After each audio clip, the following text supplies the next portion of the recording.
Hello and welcome. Today I have with me Kanchan Banerjee from the US. Kanchan Banerjee is an author, and he is deeply interested and deeply knowledgeable about Indian traditions and the history of India, the ancient history of India.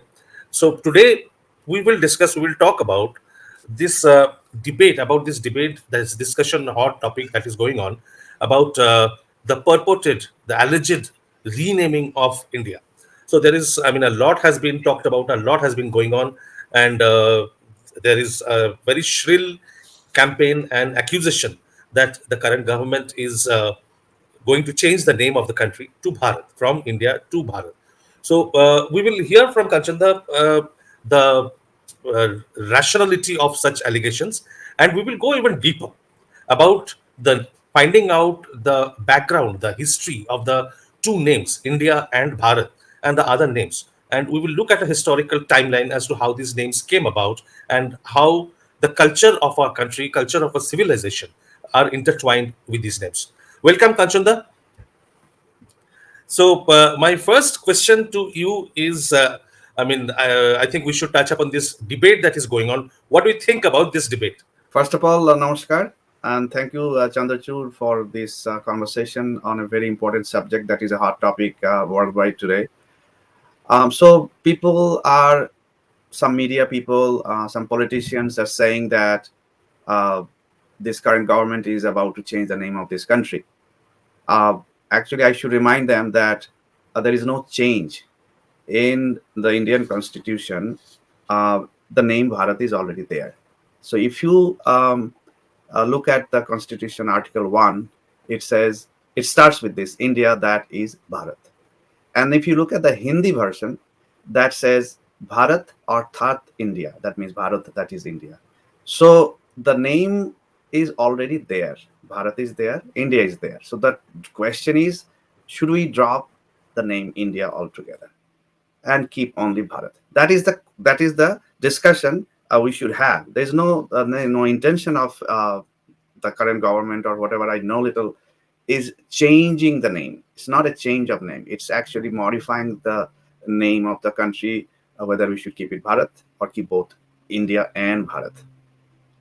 Bharat is the name that has been there for millennia. And that's how people today in India, if you go to any language, regional language, vernacular language, whether it's Hindi or Bangla, when we discuss among ourselves our name of the country, we always call Bharat, unless we are speaking in English.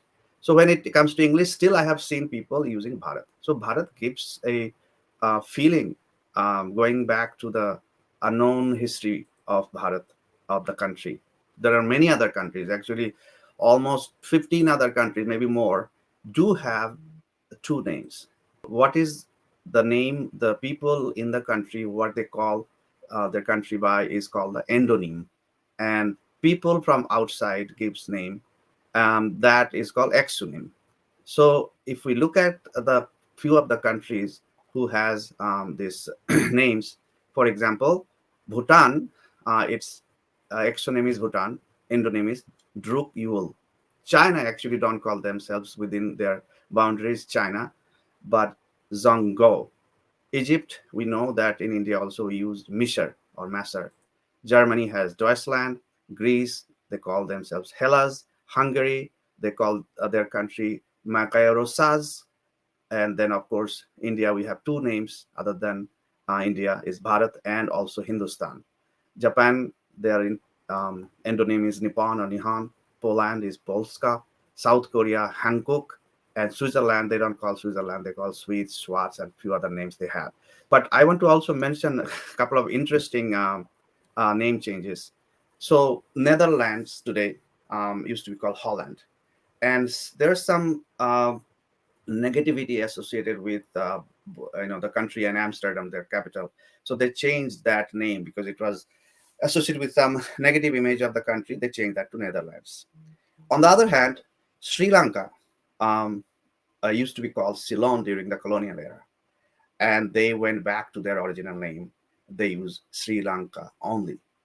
And in case of Myanmar, it's another interesting case. It used to be called Burma. In Sanskrit, it was Brahmadesh. and they changed that to Myanmar. So how did that happen? So I was looking at the Burmese language, how they pronounce Brahmadesh. In a short form, they used to call Bama, and then in colloquial, local accent, they used to call Myanmar, Myanmar, Burma, Myanmar, and it has become Myanmar today. So again, they in a way went back to their original name based on local colloquial conversation of their name of their country. So that way, India has these names, and um, we must decide. It's people's choice, and to use which name we want to use. Sometimes people are using Hindustan, um, and also Bharat. Of course, most people are using Bharat, but I have, officially many people also call this country Hindustan. Like Netaji gave this clarion call, Jai Hind. Hind is related to Hindustan. So again, people have to decide how they want to um, call their country. Yeah, that's very interesting actually. How so many countries have endonyms and exonyms. How so many countries have changed their names over a period of time.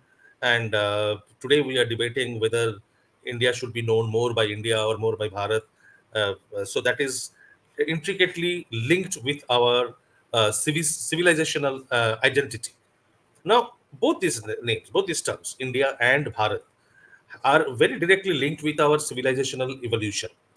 So that takes us directly to the question. I mean, how did that evolve? How old actually is a civilization? Yes, that's a very important question. Every person in the country should ask that: how did we get the name India and Bharat? Before I get into that, I want to walk you through evolution of how history has been written by different nations, different races. And I want to take you first to um, the biblical concept of time when the world was created. So, if we go back to Genesis, the biblical text, it says, "In the beginning, God created the heaven and the earth, and the earth was without form and void, and darkness, and so forth." It starts with that Genesis. Then it says, "On and it took 7 days for God to create the world, and day one, God said, There let there be light, and there was light." And then he creates a lot of things in next few days. On the day seven, um, God takes divine rest, and on the seventh day, God finished his work, and the whole world was created. So this is from Genesis. This is from biblical context. And then someone named James Ussher, he was the Archbishop of Ireland. So based on whatever information he could gather, he came back with this theory: the world was created in 7 days on 23rd October in 4404 before Christ. So before the birth of Christ, 4404 years before birth of Christ, God created this world. Then, if we look at people like William Jones, uh, he said that either the first 11 chapters of Genesis are true, or the whole fabric of our national religion is false. This is, in the late 1700s. And then he also said, "I'm obliged, of course, to believe the sanctity of the venerable books to which that sacred person refers as genuine." And then comes Max Muller, the first, incarnation of Max Muller, and he said that was around 1900, late 1800s, that "I look upon the creation given in the Genesis as simply historical." So that means the world was created 4404 BC, and then after that we have passed 2000. So roughly 6,000 or so years old, this universe. And that creates a what is called the triple constraint. What is that? So world was created 4404 BC. Then there was a great flood that is mentioned in the biblical literature. The flood was in 3000 BC. So, and then Jesus was born in 1 CE.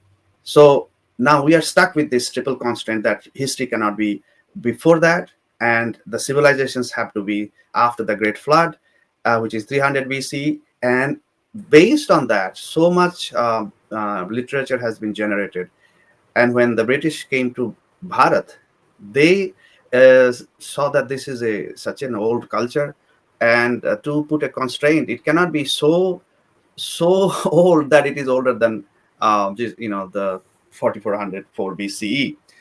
And as we know, the so-called white man's burden, that these people, the colonists, had to rescue these heathens from going to hell. So they have to be rescued. So Rudyard Kipling, we know, very famous Indian-born poet, author, he wrote in his very infamous poem, "Wake up, the white man's burden, send forth the best ye breed. Go bind your sons to exile, to serve your captives' need, to wait in heavy harness on fluttered folk and wild, your new caught sullen peoples, half devil, half child." So this was the attitude of this, white men or the colonists or British, whatever name you want to identify them with. This was their mindset. So they had to rescue us from darkness. We didn't know anything. The uh, number of texts or books India has, they claim that one shelf in an European library would suffice to put them. There's so few. And then came Babington Macaulay. He was born in 1800, and he came to India and he said he came up with a memorandum of education, and it read, "A class of persons Indian in blood and color, but English in taste, in opinions, in morals, and in intellect, which could, in their turn, develop the tools to transmit British learning in the vernacular languages of India." He argued that Western learning was superior and could only be taught through the medium of English. According to his recommendations, the East India Company's printing of Arabic, Persian, and Sanskrit books were stopped. So this is Macaulay, and many of you are familiar with Macaulay's Child and so forth. That a generation of many generations of people born in Bharat were influenced by this British education, which took away any pride in their ancient heritage. And if not, that was not enough. John Strachey, who was the and civil service person from Britain, he wrote India, its administration and progress. And look at this, what he had to write about us. The first and most important thing to learn about India is that there is not and never was an India, or even any country of India, possessing, according to European ideas, any sort of unity, physical, political, social, or religious. No Indian nation, no people of India, of which we hear so much. So this is the mindset up until 19. So John Strachey died in 1907. That was the mindset of these colonies, and many Indian people were very much influenced by this thought process that India had nothing to take pride. Now, Yes, how does that? I mean, the science has evolved. Western science has evolved. We have seen the progress of archaeology, the scientific way of estimating the age of the world, the cosmos. So, how did that Western science, the progress of that science, actually view the antiquity of Indian civilization? yes, great question.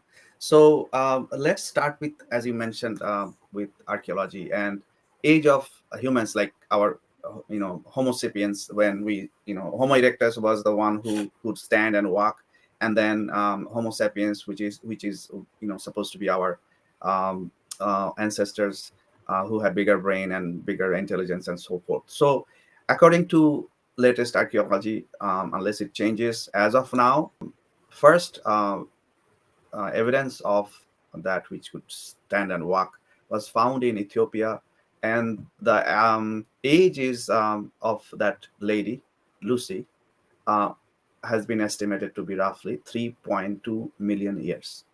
So that itself significantly contradicts with the biblical thoughts. Then we found this archaeologists found this person from Morocco, and it's called Morocco man. And that human fossil, the skull they found, they have estimated it to be 200,000 to 315,000 years. Now, there is a bias, as I have mentioned, even in among archaeologists, there is a subtle bias against Indian history also. Just like William Jones said that Sanskrit was a tertiary language. Though we know today, where every day we know Sanskrit was probably the most mother language. No, like proto and heto type of language. Sanskrit was there. Similarly, with archaeology, we find some holes. And as for example, Narmada Man. So there was a skull found in Madhya Pradesh that was in near Hatnoram, MP. And the age of that skull is 300,000 to 400,000 years. And as you Wow. know, our legend says that Narmada is the river which never dies, even during Pralay Kal. Narmada is always there. But having said that, archaeologists found that this is interesting that they found Narmada man who is older, perhaps older than the Morocco man, and nobody talks much about it. And then there is a village called Atirampakkam near Chennai. They found the earliest stone tools in that area when they were doing excavation, and that is, of course, stone tools has to be made by Homo sapiens, modern human beings. And guess what? The age of those tools are. Um, 385,000 years is the minimum age they have given, and some are saying it is 1.5 million years. Wow. So this whole, biblical, forget about biblical, but even modern archaeology is yet to catch up with in India's history.